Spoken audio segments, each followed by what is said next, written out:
مولاي صل وسلم دائما أبدا على حبيبك خير الخلق كلهم مولاي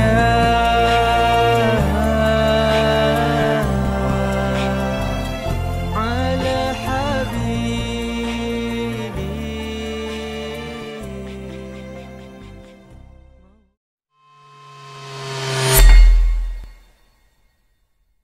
Assalamualaikum warahmatullahi wabarakatuh. Saudara-saudaraku sebangsa dan setanah air, alhamdulillahirrabbilalamin. Segala puji bagi Allah yang memiliki kerajaan langit dan bumi. Allah berfirman di dalam Al-Quran surat Al-Baqarah ayat 275 sampai 278. A'udzubillahi minasyaitonirrajim. Bismillahirrahmanirrahim. Alladzina ya'kuluna riba ila akhir ayat. 3 ayat ini bercerita tentang 3 pilar ekonomi Islam. Pilar pertama adalah wa ahlullahul bai'ah, sektor real atau jual beli. Ini merupakan pilar yang sangat vital atau dalam ekonomi disebut dengan ekonomi sektor real. Yang kedua adalah wa harramar riba, Allah mengharamkan yang riba. Artinya untuk menopang sektor real jual beli ini dibutuhkan lembaga keuangan yang bebas riba. Dan yang ketiga adalah tentang zakat, ya, atau kita sebut juga dengan zakat, infak, sedekah dan wakaf. Nah, yang ketiga ini adalah pilar yang sangat penting untuk memutar harta agar harta itu tidak beredar di antara orang-orang kaya saja. Ya, sebagaimana dalam surat Al-Hasr ayat 7, ya, likai la yakuna dulatan bainal aghniya'i minkum, ya, agar harta itu tidak berputar di antara orang-orang kaya saja. Nah, oleh karena itu zakat, infak, sedekah dan wakaf ini sangat penting, ya, untuk kita gencarkan betul di tengah-tengah masyarakat kita, khususnya wakaf. Wakaf ini adalah pemberian harta kita kepada Allah Subhanahu wa taala melalui penguasaan nazir.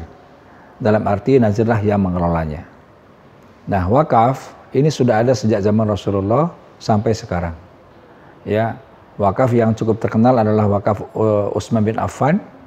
Wakaf yang dimulai dengan sumur dan sekarang sudah menjadi hotel.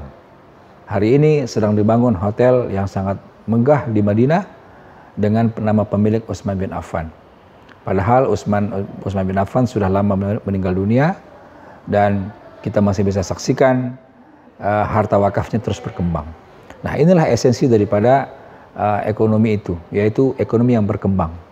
Nah, wakaf ini itu adalah satu instrumen yang diciptakan untuk bisa mengembangkan harta kita. Ya, jadi kalau dalam hadisnya habas ta'aslaha atau sedekah biha, tahan pokoknya, ya, lalu sedekahkan hasilnya. Artinya wakaf ini kita harus produktifkan, ya.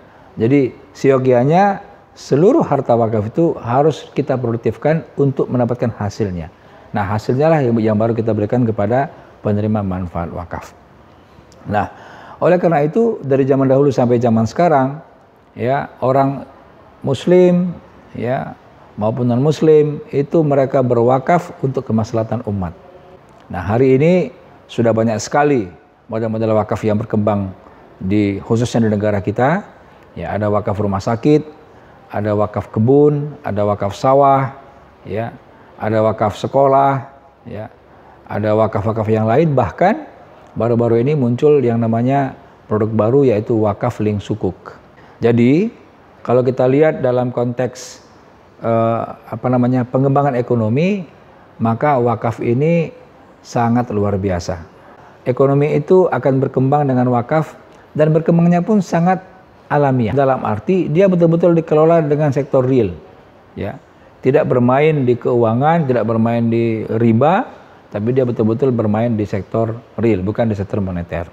Nah, sehingga dari hasil wakaf ini akan bisa digunakan oleh makuf alaih tadi, meningkatkan konsumsinya, meningkatkan investasinya, ya, yang akhirnya meningkatkan daya belinya, akhirnya juga bisa meningkatkan keadaan ekonomi makro, ya.